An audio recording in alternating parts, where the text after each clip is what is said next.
Ya, tentu yang menjadi pertanyaan kita semua adalah mengapa seorang ibu tega menghabisi nyawa putranya sendiri dengan cara yang sadis. Apa yang kira-kira menjadi latar belakangnya? Saat ini sudah terhubung dengan kita Maria Segaf, seorang psikolog forensik Reza Indragiri Ameril yang kerap disapa Bang Reza. Betul. Bang Reza, kalau ada ibu yang tega menyakiti balitanya sendiri dan sampai tega membunuh, apa yang kira-kira menjadi penyebab latar belakang perilaku tersebut?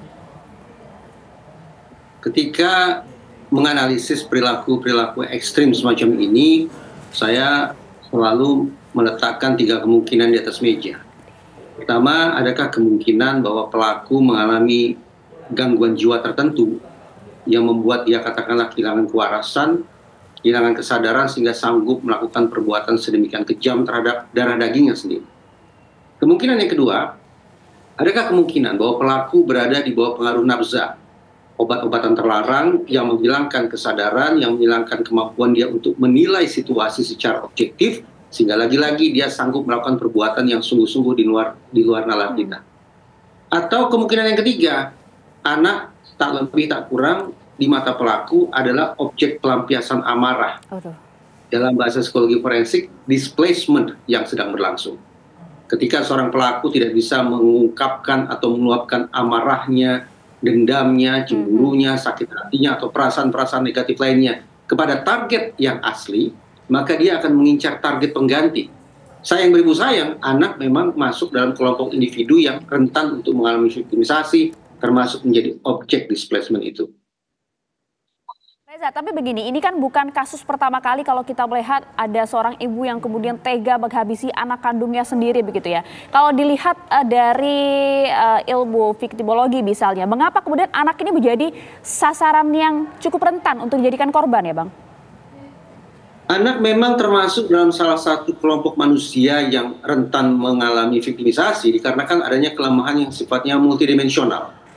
Kelemahan secara fisik misalnya, hampir mustahil bagi anak-anak apalagi berusia 5 tahun misalnya untuk melakukan perlawanan secara frontal terhadap orang yang akan menyakitinya. Demikian pula secara psikis, anak-anak berusia 5 tahun rentan untuk dimanipulasi, rentan untuk menerima sugesti, dikelabui, diintimidasi, atau berbagai macam bentuk penguasaan psikologis lainnya yang dipraktekkan oleh pelaku. Demikian pula secara sosial. Anak-anak relatif belum tahu kemana dia harus mencari pertolongan. Dia tidak hafal nomor telepon darurat yang bisa dihubungi. Kalaupun anak bercerita tentang ancaman atau bahaya yang dia alami, belum tentu orang-orang akan serta-merta percaya. Apalagi ketika ancaman atau bahaya itu datangnya dari orang dekat, termasuk dari sosok ibu yang semestinya menjadi pelindung utama bagi anak tersebut. Inilah beberapa kelemahan yang sifatnya multidimensional, fisik, psikis, dan sosial, yang seakan secara kodrati memang sekali lagi menempatkan anak menjadi pihak yang rentan untuk menjadi korban kejahatan. Baik Bang Reza, sejauh ini alasan dari seorang ibu yang tega membunuh anaknya adalah mendapatkan bisikan gaib. Apakah ini bisa menjadi alasan yang kemudian diterima oleh pihak kepolisian Bang Reza? Ya, apa boleh buat, KUHP memang mencantumkan pasal 44. Pasal ini kurang lebih isinya adalah memberikan dispensasi atau memberikan kelonggaran bagi pelaku pidana yang dianggap atau dinilai memiliki kelainan jiwa. Kelainan jiwa tertentu. Nah, tapi saya ingin memberikan 2 garis bawah. Pertama, karena kita punya kepentingan, bahkan mungkin kebutuhan untuk menyaksikan pelaku-pelaku kejahatan terhadap anak dihukum berat, maka semestinya kita lebih mengedepankan asumsi bahwa pelaku adalah orang yang sehat, orang yang waras. Lebih-lebih, di dalam Undang-Undang Perlindungan Anak ada satu frasa khusus bahwa ketika kekerasan terhadap anak itu dilakukan oleh orang dekat, termasuk oleh orang tua, maka pelaku justru akan diperberat hukumannya. Sekali lagi, saya ingin mengajak kita semua untuk menggunakan asumsi pelaku adalah orang yang waras.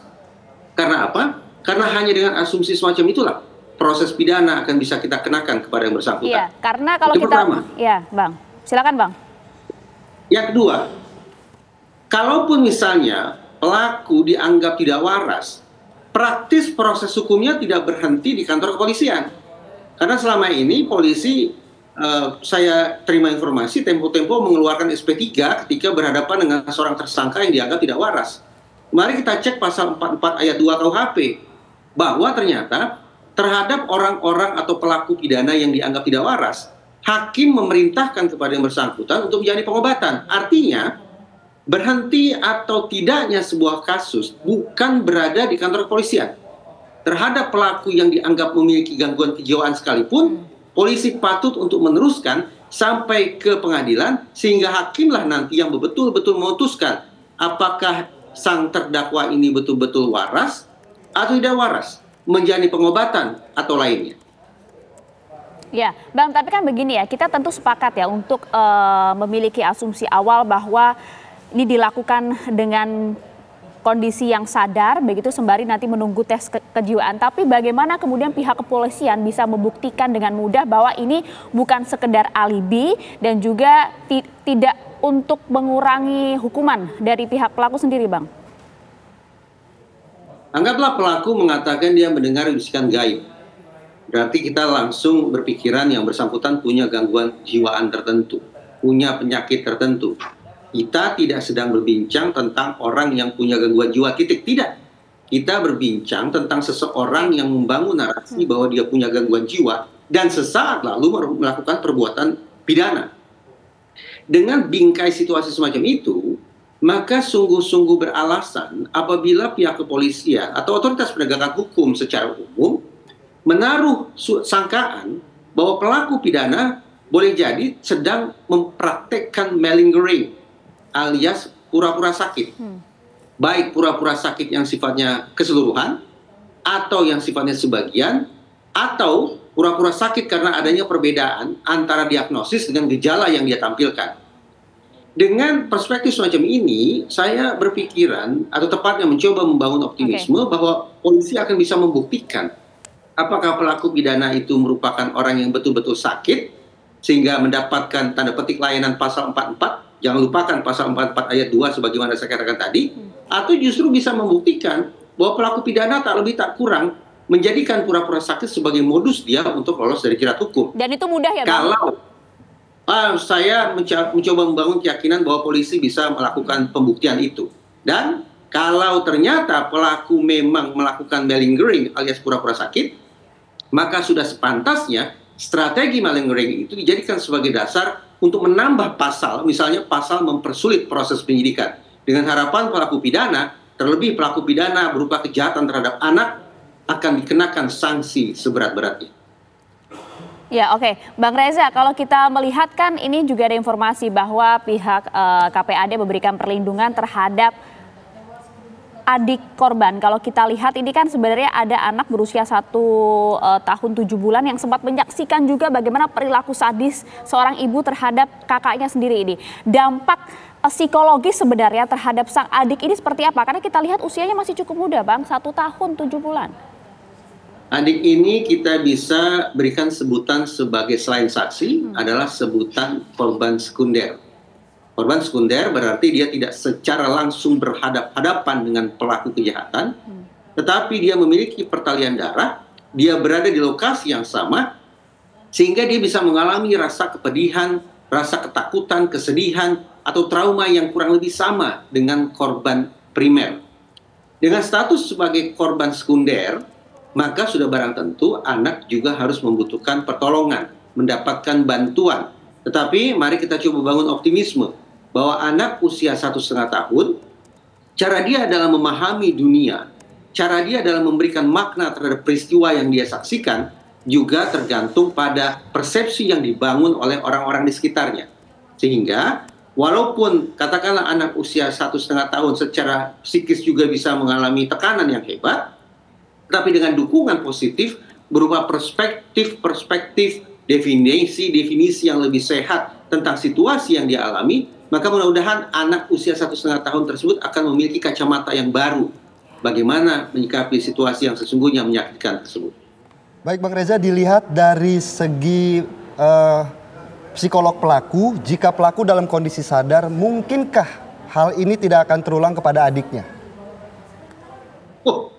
Karena dia sudah berhasil melakukan sebuah aksi kejahatan, dan kita pandang pelaku kejahatan adalah manusia pembelajar, maka tidak tertutup kemungkinan keberhasilan dia dalam melakukan aksi kejahatan itu akan dia ulangi.